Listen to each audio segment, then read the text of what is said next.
Style for Life. I'm Stephanie Rumble, fashion stylist, accountability coach, and your guide to feeling good in your body and your clothes. Based in Christchurch, New Zealand, I bring over 3 decades of experience in fashion, fitness, and wellness to help you feel strong, stylish, and self-assured.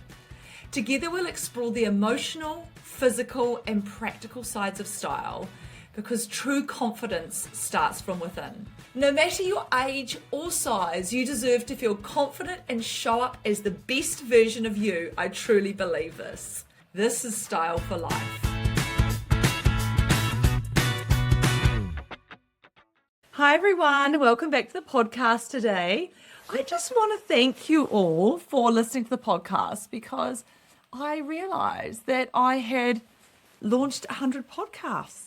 Thank you all of you for listening and for tuning in because it's you that makes it a really good podcast makes it really easy for me because you keep listening. So, and I also want to thank you, those of you who listened last week and sent in your comments and things. Again, I really appreciate everybody who is tuning in each week and kind of making it work. So last week was all about capsule wardrobes and it's had me thinking all week about capsule wardrobes. And actually today, I have been all day at a client's house helping her shop first and then put her outfit together, her wardrobe together for a trip she has to Italy at the end of the winter. So that was very exciting.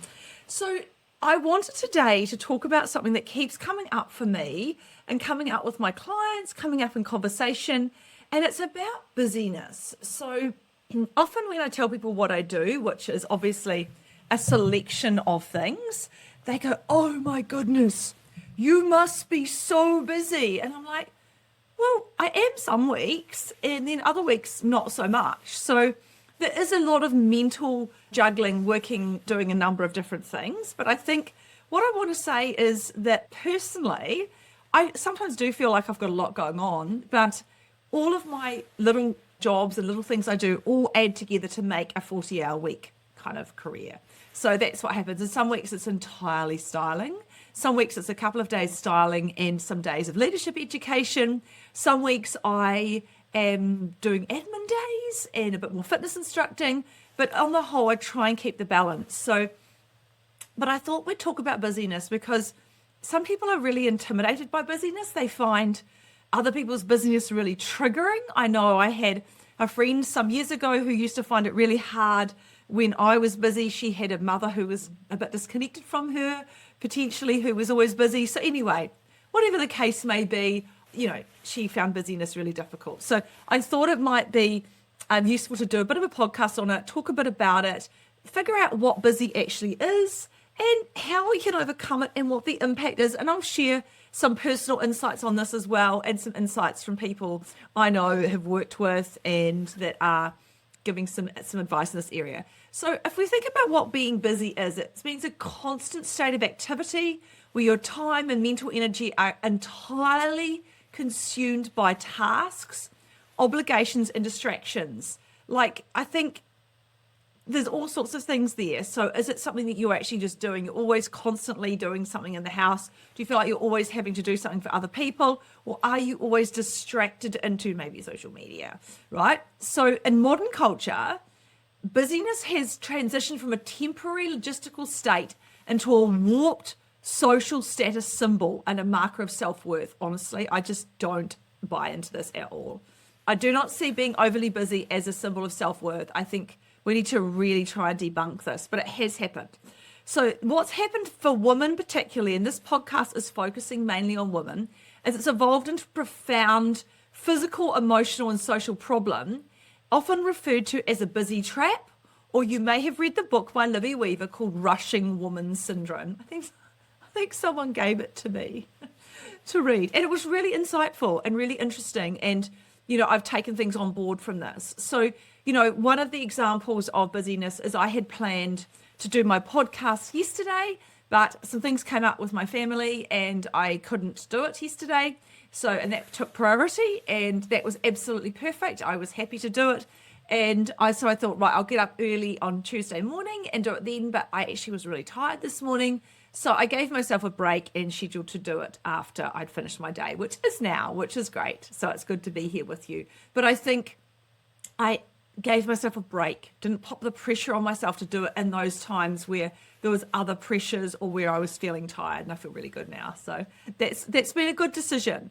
So when we think about being busy and we think about people who are really, really busy, what is it really about? And are they just saying this for a whole lot of different reasons? Let's look at it. So at its core, chronic busyness is driven by a mix of societal expectations and internal psychological conditioning. So what is the conditioning that we may hear about, put upon ourselves, or whatever that comes from, that causes the busyness? So I honestly, there's this whole status symbol thing, which again, I don't buy into, but let's explore it. So in the past, long time leisure used to signal wealth, right? So if you had lots of leisure time, you were deemed to be someone who didn't need to work and you were someone wealthy, right? Today, somehow, I don't know how, a packed calendar signals you're important, needed, and successful. So what is it that you're doing to have this if you've got it? So it's interesting, the whole packed calendar thing. So I like it when I have a break in my calendar, a half day here or some time there to do something different. But I don't link it to this. I link it to, I want to have a full life, right? But then how do we juggle and balance? So there's another thing here that busyness can be about. And this is really interesting. I had somebody talk to me about this once, saying that this is what they thought I was doing, which I don't think it was. But anyway, it is an interesting concept. It's emotional avoidance. So constant movement acts as emotional armor. It temporarily numbs discomfort. So you're not, if you're feeling sad about something, the busyness takes it away. And we do know that this can happen, particularly in times of grief or loneliness, but it never goes away. The grief or the loneliness doesn't go away. You've got to find a way of actually coping with it, dealing with it properly. So it can numb the internal discomfort. It can shield you from confronting loneliness, a fear of failure, or deeper life satisfaction. So whatever it is, that there may be some emotional avoidance in there. And I encourage you to think about, are you avoiding anything? You know, sometimes if I'm home alone nowadays, and that happens more often than it used to, because my children don't live here and it's only my husband and I, and sometimes an international student, which is excellent. You know, am I lonely? I actually feel very happy at times being in the house alone and having time to think about what I need and what I'd like to do. So yeah, this other one here, oh my goodness, faux productivity. So modern digital environments create an illusion of work. So if you're responding to endless notifications and emails, it gives you a quick dopamine hit of achievement without completing deep, meaningful tasks. So I have a bit of a strategy with myself. I don't have email notifications popping up on my computer. I just have never done it because I want to focus on tasks. So I'm working a little bit tonight because I've had some leisure time. I've got some leisure time later in the week, and I will have my emails off because I don't want the bing, the bing, the bing, the bing the whole time when I'm trying to get a task done. And I like to deep focus on the tasks at hand. So yes, that faux productivity, it makes you think, oh, I'm really busy. There's an email coming in here, one there. And realistically, is that really busyness? So that's that faux productivity. So I think if we look, kind of just go back through those three things, it's the status symbol of busyness, the emotional avoidance, and that faux productivity. So thinking about whether any of those apply to you. I'd like to add another one to that too, which might be FOMO, fear of missing out. So you always say yes to things and doing things because you want to make sure that you're not missing out on anything. And is that creating an unhealthy busyness for you? So let's look at why busyness might be a unique problem for modern women. Is it actually an issue for us? So while it affects everyone, the research indicates that women bear a distinct gendered burden because of how their time and societal roles are structured. So, and that's just about a bit about our history as well. So we all feel busy, but women somehow feel more of a sense of obligation to do other things as well as work. So that's we call that the burden of the second shift. Modern women have successfully entered the professional workforce, but somehow, in some households, they shoulder the majority of the unpaid domestic labour and child rearing. Don't get me started on why this happens. Like, what are we raising our men to be if we think that women are going to shoulder it all? I want to ask and raise that question. You know, as a parent, And not just as a mother, as a parent, I consider it my social responsibility to raise my children to be able to equally share the majority of unpaid domestic labour and child rearing. However, unfortunately, that's not happening everywhere. So we get a relentless cycle of context switching, shifting between the role of employee, mother, organiser, partner, leaving zero room for actual downtime. It's really interesting because I know that in the last year or two when Poppy was at home, I really wanted to be here, particularly for her. She was deputy head girl at school. I wanted to be here for all my kids. But with her, I knew that I was in the autumn of having children at home. And so I gave a lot of my time to her. And I did feel that real cycle of context shifting. And I do definitely find it when the kids do come home for a bit.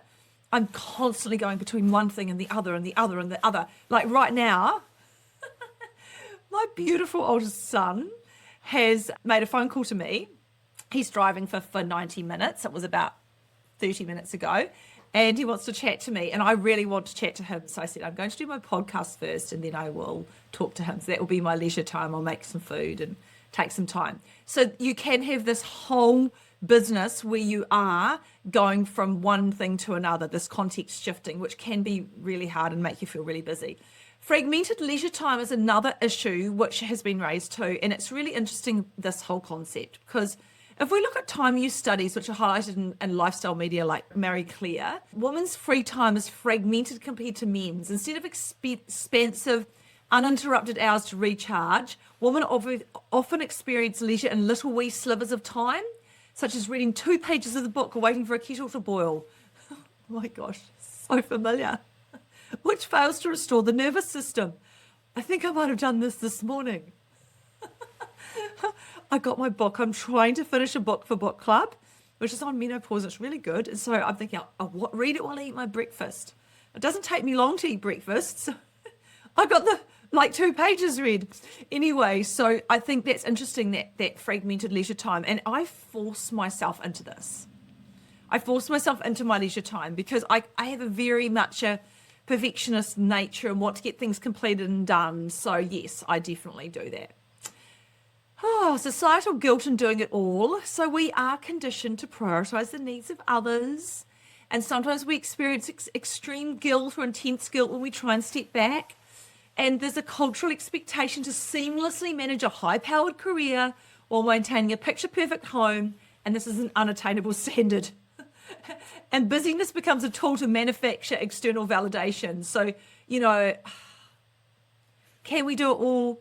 Probably not all the time. Do we need to do it all? We don't. There's things that have to just wait. And I often think of that. I think, okay, well, really, what's going to wait here? Because I need to decompress and take some time away from my schedule. And as a self-employed person, that's within my control. So I have to do that. So if we look at another one of the impacts of busyness on women, another one here is physical and hormonal toll. So if you're always chronically rushing, it puts the body into a state of continual fight, flight dominance. Okay, so you're either in fight, flight, freeze. You're always going from one to the other. And this prolonged production of the stress hormone cortisol can severely disrupt women's biochemistry. Okay, so if you're always going from one thing to the next, or you haven't got that handled and you haven't got enough time, then it can feel really stressful. So it manifests as hormone imbalances, such as estrogen dominance caused by cortisol depleting progesterone. So you can get hormonal imbalances, and we all know about hormonal imbalances, particularly when it comes to, different periods of our life. So it may be that we are getting our menstrual cycle in an early period of our life. It might be when we are in perimenopause. It may be in menopause. It may be in pregnancy. It may be post having babies. All of these things can cause hormonal imbalance, and we don't want to make it worse by raising our cortisol. Yeah. If we think about this whole fight, flight, rushing thing, the physical and hormonal toll, we can get chronic exhaustion and burnout. And I've met people who've had burnout. And sometimes I've felt close to it myself, and I've really needed to take time. We put ourselves at a higher risk for depression, anxiety, and autoimmune disorders or conditions when we are always rushing around. right? So we have a much higher risk for depression, anxiety, and autoimmune conditions. So think about what you're doing there. So also we become more vulnerable to viral attack. I suppose that's a severe word, but we become more vulnerable to viruses. So if we are rushing around, there's no downtime, are we going to catch the cold, catch COVID, get the flu, more likely to get it because our gut microbiome can be affected by that because our cortisol goes up, and then that can actually cause our immunity to decrease. So there's a whole lot of reasons physically also around why busyness can be an issue. Just to recap on those, they can manifest as hormonal imbalances, chronic exhaustion and burnout, and high risks for depression, anxiety, autoimmune conditions, and being immune compromised as well. Have you ever wondered how you can be a fashion stylist with access to premium digital styling products? Do you want to be trained by the best in the industry and access these products that reflect fashion styling in 2025? If you do, then Image Innovators is absolutely the choice for you. This is because they have a network of over 1,000 trained fashion stylists worldwide, and you know when you work with them, you're getting the best of the best. They have evidence-based professional training offered by highly skilled facilitators that help you reach your absolute potential. This is a great alignment with Style for Life, as I and my business have used and endorsed their products for over 10 years with so many happy clients. And I'm really excited to say I'm also offering training to fashion stylists in conjunction with Image Innovators. So if you're ready to start your fashion styling training journey, then use the code BRIGHTRED25 for 10% off all products. So now we've talked for 15 minutes about all the causes of busyness and why we think it's happened and all of that. And I think now let's look at some practical tools. I'm going to look at these in two areas. I'm looking at practical time management tools and then some other psychological tools as well. So how do we manage our time if we're really busy? We have to protect our energy blocks rather than just stacking a daily to-do list. So how are we going to take that decompression time? So today, for example, I got up. I didn't do the podcast before work because I needed some time. I did a couple of emails before work. Then my client arrived just after 9, and her and I went out shopping, and I've got quite a big shopping stamina. I could shop for many hours, but most people don't have as much shopping stamina as me. So she's a very fit, very healthy lady, but she just needed some decompression time. So we stopped and had lunch. We had half an hour. We had some food, she had some coffee, I had a smoothie. We actually just took some time, we protected our energy block because we went back to her home after that and did some more. So yeah, so just protect your energy block. What do you need and when do you need it? Okay, I took some time on Sunday afternoon, although there was many other work things I could do.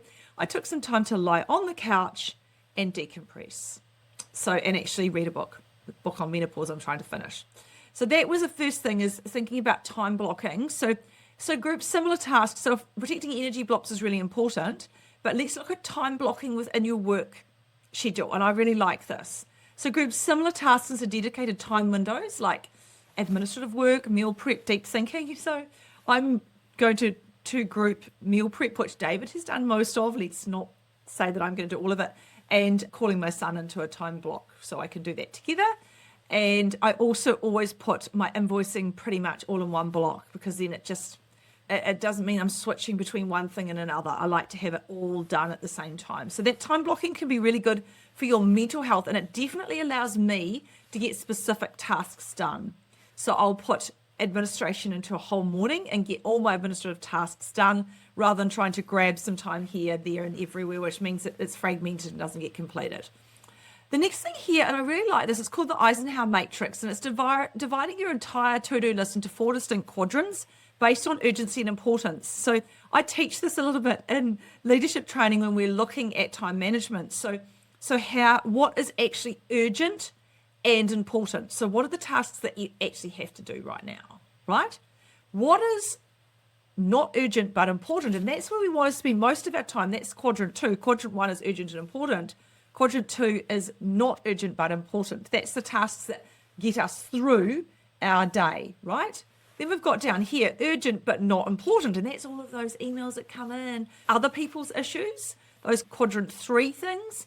Then we've got not important and not urgent, and some of those things will need to be done. So all of those 4 quadrants, how can we put our to-do list into those distinct quadrants and then work out and delete tasks that are urgent but not important, etc., like responding to critical family thread texts or low work stakes requests, etc. So there's a whole lot of those things that happen in the background all the time. Yeah.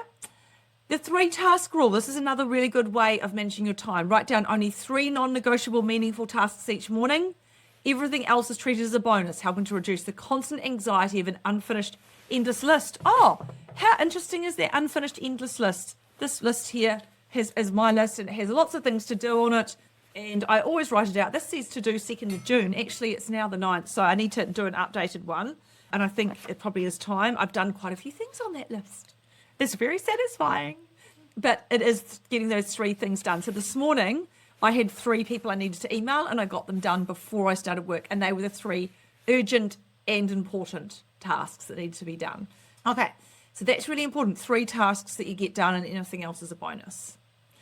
Having a proactive boundary on communication. So this is really interesting. So are you blocking out your time so that you're doing X, Y, Z in a certain block of the week or day? Now, I've been very good at this up until quite recently. So I have fitness classes that are scheduled on a Monday morning, a Monday afternoon or evening, a Thursday night, and a Friday morning, and some on a Wednesday morning sometimes as well. So I have these blocks of time for my fitness classes, and they are fixed, right? And so to protect my energy boundary on a Monday afternoon, I've generally kept my Monday afternoons for recording my podcast. So I don't do too many other things that day, so I can prepare, research, record, upload, send to Maxine for editing, and then she sends it back to me a few days later and we get it uploaded. So I think having your boundaries around communication. But some family stuff's come up recently and I've needed to do some other things on Mondays. So labeling blocks as unavailable establishes an external boundary without requiring an explanation. So people want to know if I'm available on that day. I'm just not available because I'm doing other things. And if it's really urgent, like I do next week, really, but sometimes I do other work on a Monday and I do get cover for my classes. But I won't have classes to teach, fitness classes, if I keep getting cover. So I've got to be very careful about how I do that. Okay, so those are the things to do to help you practically manage your times. It's just a little wee bit. So time blocking, putting things in time blocks, so that like tasks, Eisenhower matrix, urgent, important but not urgent, urgent but not important, and not urgent and not important. Those 4 areas, working it out. The 3-task rule, 3 non-negotiable meaningful tasks you have to do, and then a proactive boundary for around communication. What am I doing? When am I doing it? Now, let's look at the psychological roots to busyness.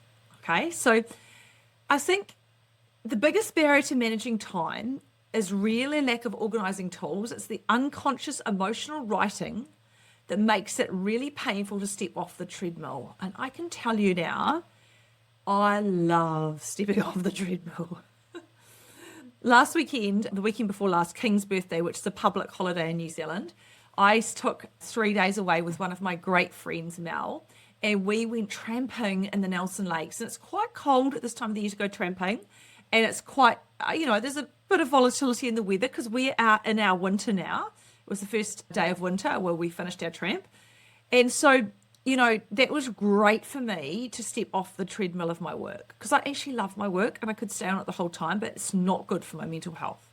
So the first reason why women struggle to step off the treadmill and in the psychological root, one of the psychological roots of busyness is the disease to please, societal conditioning.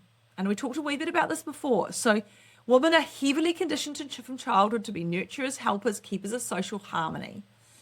And saying no can feel biologically risky because it triggers a deep ingrained fear of rejection or conflict. So when you say yes to avoid momentary discomfort, you are effectively trading your long-term mental peace for temporary social ease. So let me say that again. When you say yes to avoid momentary discomfort, like, oh, yes, I'll do it, you are effectively trading your long-term mental peace for temporary social ease. So it's easy in the moment because I said yes and I feel good and I get a wee dopamine hit from saying yes. But then you've got the burden of that yes that makes it really, really hard. So, recently, an example of this is I was approached to do some work in some other fitness area. I explored it. it was a really great product. It's a really great opportunity. They really wanted me, but in the end, I toyed with saying yes, and I said yes a little bit to start with, and then I said I need to think about it, because what happened is it was really going to be too much for me, and I wanted to focus on the work I am doing, which in the fitness classes I am teaching, and also needed to really evaluate the opportunity cost of my time and where my time was best spent. So I got a no. And actually, I felt bad saying no, but I felt great saying no. So yeah, in the end, felt bad for them, but great for myself. It was the right decision for me. Now, the perfectionism worth hook. This is really interesting. So many women anchor their entire self-worth to their performance and utility to others. So under this cognitive distortion, resting or stepping back feels like an admission of failure. Okay, now this is kind of deep, right? So let me say this again. So it's the perfectionism worth hook, right? So women can anchor their entire self-worth to their performance and their utility to others. How available am I to other people? So when they step back, they feel like they're failing, okay? So busyness becomes a protective shield. If you're always exhausted, no one can accuse you of not doing enough. So busyness becomes a protective shield. If you're always exhausted, no one can accuse you of not doing enough. Now, this is about you and about what you're thinking and how your self-worth is. So again, you want to have that self-worth not being linked to your performance or how others view you or use you. Okay, really getting into this now. Over responsibility and hyper independence. So again, I've seen this a lot with young mothers, and particularly when I was a young mother. So it's a trap of believing you're the only one capable of executing tasks correctly, whether at work or managing in the household. Now, again, I think I've talked about this. When David got injured and he took over running the household, I just let go of any concern about whether he was good at it or not. I was just so happy to have it done. And he doesn't fold the laundry the way I like it, but he does the laundry. Lucky me.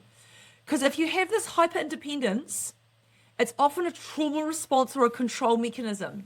So you're super independent. It marks a fundamental lack of trust in letting others carry the load, leading to swift, predictable burnout. Okay, so how do you let others contribute to you? How do you let others contribute to running the house, helping raise the kids, working with you?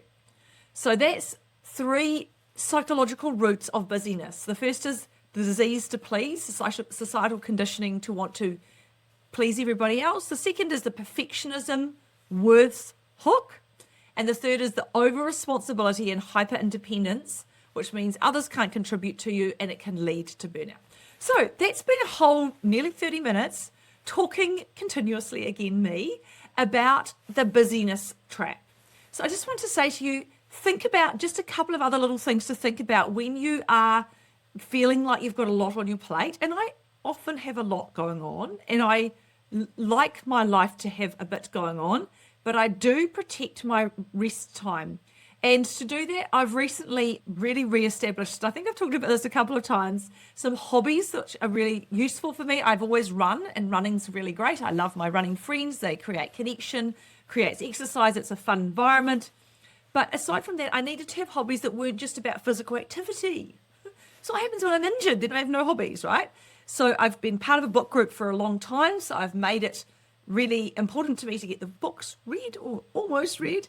And also I've taken up knitting again, which I tend to do in the winter, which is really good. So I am knitting a brown cardigan, which I'll show you. So yeah, so that's just a little bit about being able to step back and have time for yourself as well, enjoying your hobbies, things that allow your brain to decompress, especially if you have a lot going on in your life. So thank you very much again for listening to the podcast. Thank you for being a great audience and for helping me lift my listenership to so many people and so many downloads. It's just a bit incredible. And the podcast grows every week. So I'm super grateful. I'm also really grateful to Claire from Image Innovators for sponsoring this podcast. Your support is actually amazing. So thank you so much, Claire. And I just want to say to all of you, think about how you can find some time for yourself over this next week. some time to decompress, to get away from the world that is busy. Our phones make it busy, everything makes it busy, and enjoy having some time in your own head or with other people relaxing. So if you want to follow me on Instagram or on Facebook or LinkedIn or TikTok, feel free. And everybody, thank you so much for listening. Kia kaha, and I'll see you all next week. Thank you for listening to the Style for Life podcast. Don't forget, you deserve to feel fabulous at every age, every stage, and at every size. If you're loving the show, hit subscribe and leave a review. It helps more amazing people like you find their way back to life through style. Thanks again. Until next time.